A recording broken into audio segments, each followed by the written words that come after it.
Philippine economy reported 5.5% GDP for the second quarter. Na para sa akin, di pa rin siya okay. Maya sabihin ko bakit.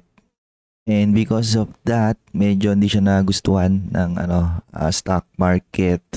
So hindi siya makatulong sa positive optimism ng PSEI the coming months, I think. And more on siguro, no, earning season na lang yung potentially pwedeng mag-drive ng optimism na so far I think so good. Companies are still reporting growth for second quarter, especially yung mga nasa main index. Inflation in July, nag-ease ulit siya to 0.9%. A good indication for another potential or continuous rate cut cycle. And Mr. President, pumunta ng India. Sa dinami-dami ng bansa, bakit India? Para sa hindi siya hindi siya malaking news na pupunta ka sa India to lure Indian firms. I doubt na pupunta sila sa Pilipinas. Your 500 can grow. Recto pitches RTBs to the masses. Kasi mabibili mo na siya sa GCash daw. So, yung mga normal na na retails, I think that's one of the option, no, to a little bit compound your savings better than putting it stagnant on your bank account. And Philippine business leaders in the semicon industry sa Pilipinas, nag-worry sila sa 100% tariff. So another bad news sa mga online gaming stocks, BSP to regulate e-wallets used for online gambling, na itong gandong klase ng regulation pa lang, malaking blow na yan sa potential profit ng mga online gambling. And on some corporate news, may bagong mag-IPO which is another sa gambling sector. Ang tanong, bibili ba ako dito? And Ricky Razon, siya na yung richest Filipino for second straight year. Bakit? Well, nag-all time high kasi yung kanyang ICT recently. So market update muna. Inflation bumagsak into 0.9%. So potentially continuous yung rate cut cycle ulit, no, ng BSP on the second half, which means good for the equities market, especially mga defensive na dividend stock kasi mas naging attractive yung kanilang yield kapag eventually bumagsak yung yield ng mga fixed income, ganyan, time deposit, bonds, all of these things. Pag nagsibagsakan yung yield nila, eventually mas naging attractive yung yield ng mga nasa equities market. And okay din siya for syempre the consumer spending.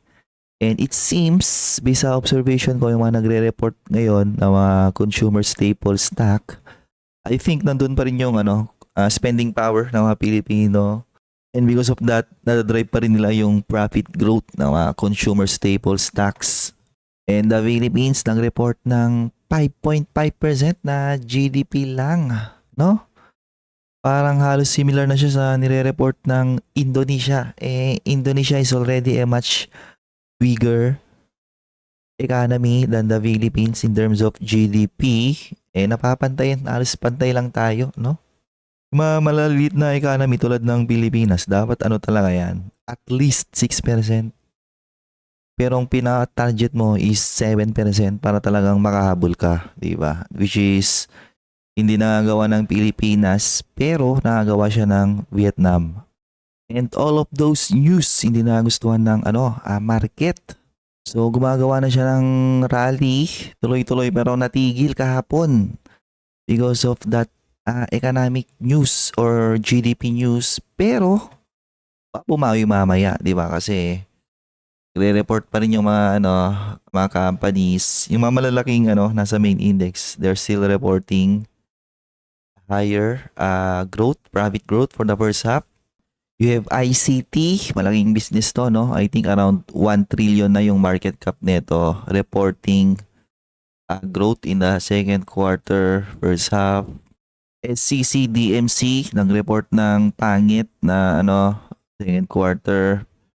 Pero okay lang, di naman sila ganun kalaki yung weight nila dyan sa main index. ASEN nag-report ng pangit na quarter, which is okay lang din. Di naman ganun kalaki yung weight nila dyan sa main index. So BDO medyo flattish yung ni-report nito na performance. May isa pa ito. SMPH nag-report din ng growth, I believe. Ayan, nag-report na siya ng growth in the second quarter, first half. Okay pa rin siya.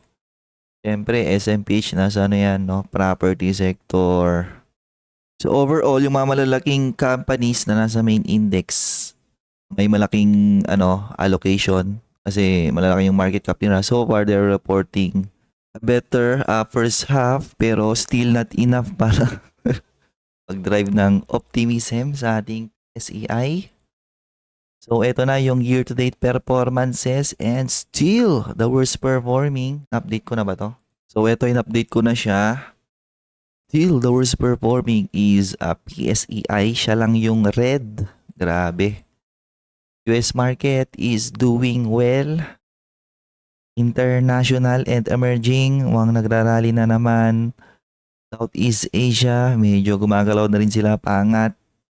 World Index is still okay. And my personal dividend retirement portfolio, I think still okay, no? Still outperforming PSEI and still outperforming all the major indices in the world.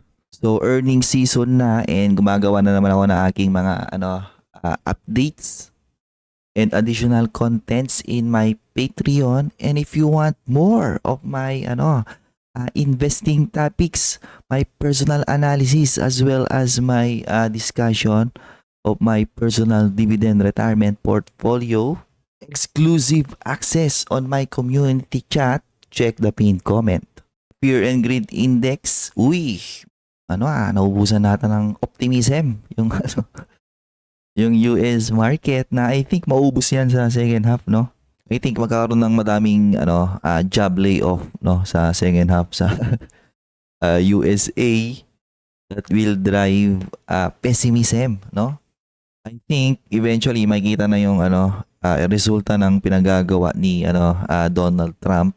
So SPY is still flirting at an all-time high, pero baka nag-top na yan, di ba? Baka ito na yung top niya, Brad. Yung mga bumibili-bili pa rin dyan. Okay. Pag to, yung US market nag-correct, I expect 50% correction. Gawa ng sobrang overvalued nila. A lot of them trading at premium multiples. Well, magko-correct din ng Pilipinas, pero I think mga siguro mga 20 to 30%. Compared to US market na I think pag nag-bear market to, malinis yung negative 50% correction, which is babalik siya sa kanyang COVID, no? COVID recovery. Ganon. Okay? So BBM pumupunta ng India para daw maglure. I doubt na pupunta sila rito, guys, kasi ang India, although yes, matagay yung nila, yung GDP figures nila relative to or compared to the Philippines.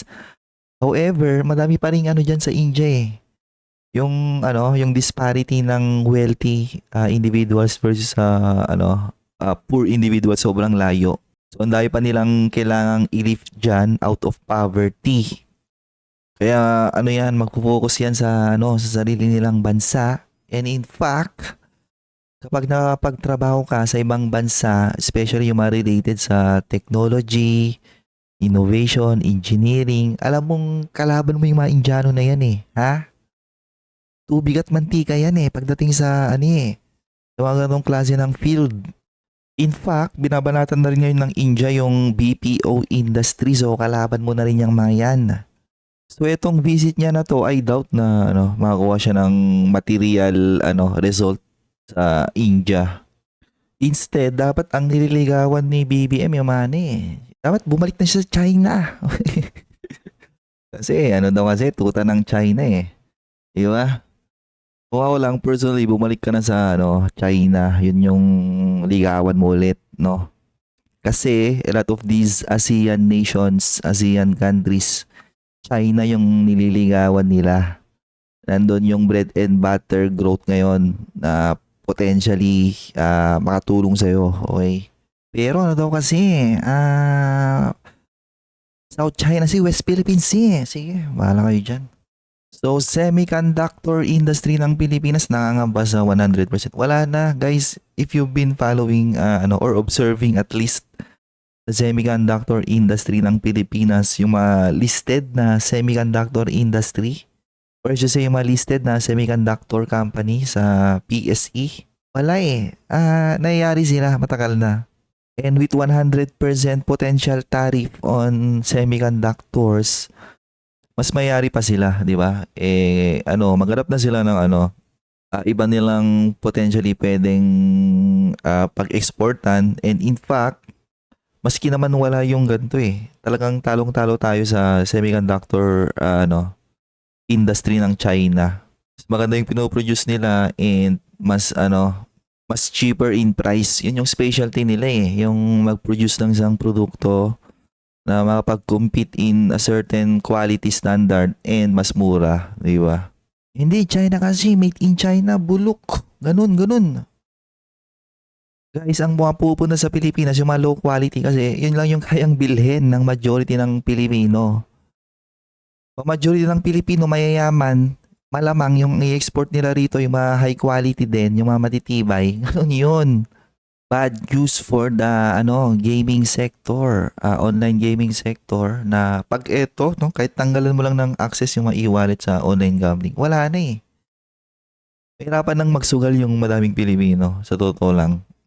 The only reason lang naman bakit nakapagsugal yung madaming Pilipino kasi because of accessibility sa kanilang wallet, no.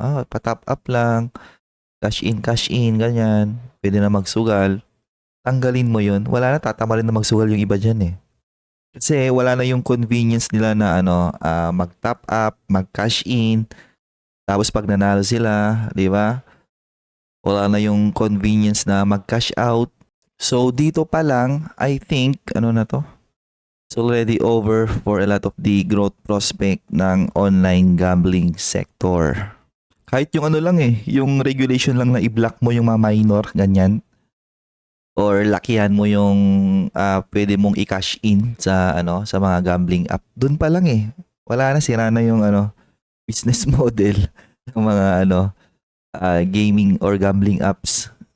So pwede ka na daw mag-invest or bumili ng government treasury bonds through GCash, which is a good option, di ba, sa mga Pilipino na sa ngayon medyo mataas pa yung yung mga over tulad nung RTB.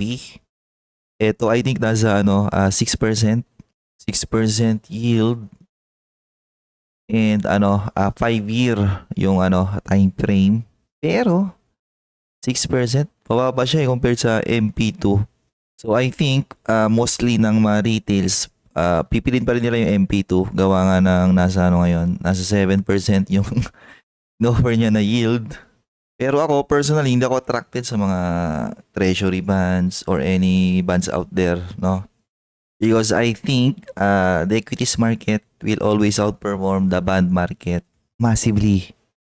As long as malaki yung yung investment time horizon mo, 'di ba? Para maantay mo, 'di ba, yung mga stocks mo na mag-compound on capital appreciation and dividend growth. Ganon, di ba? So may bagong mag-IPO. Eto, nasa gambling sector ulit. Kaibahan lang is siya, resort and casino, pero nasa siya, Clark. Pero maski kahit nandun siya no? I think yung weakness ng mga resort and casino na nasa Manila ngayon, feeling ko nagsasuffer din siya doon kasi ang problema nga is tourist arrival Bagsak nga yung tourist arrival ng Pilipinas So as long as bagsak yung tourist arrival ng Pilipinas and nagbo-boom yung online gaming industry, wala. Sa tingin ko hindi maganda yung growth outlook ng mga resorts and casino. So for me, I will not buy this IPO. And lastly, you have Razon. Siya na daw yung richest Pilipino. Di ba si Villar?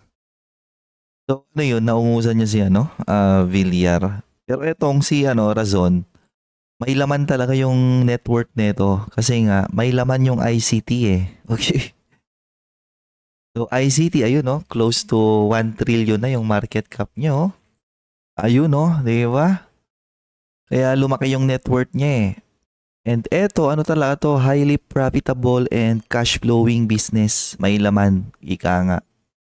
So nagre-report siya ng growth no, first and second quarter. So doon pa rin yung momentum niya. Okay. Compare mo yan sa net worth ni Villar. So Villar ata nasa siya ngayon? Number 3, number 2. So while yes, meron siyang company worth 1.4 trillion. Pero ano lang di ba? Ano to? 1.1 billion in actually hindi pa to nagre-report ng niya. Annual 2024. Naipit. Ano nangyari sa annual report nito?